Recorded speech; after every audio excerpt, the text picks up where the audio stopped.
रहा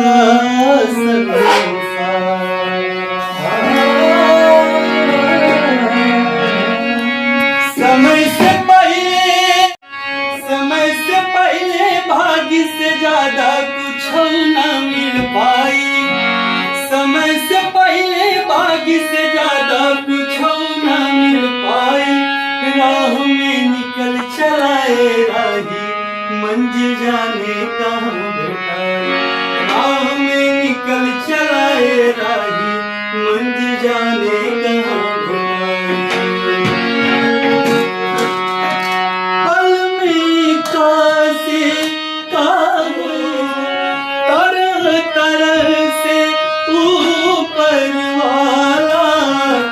गजबे खेल दिखावे हो। विधना की रचना की कैसे बुलाई के झुठरी रखेला मन सपना सजाई के।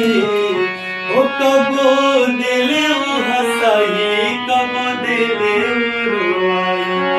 जब लिखल करम में भाई केहू कैसे हो के मिटाई। क्या बात।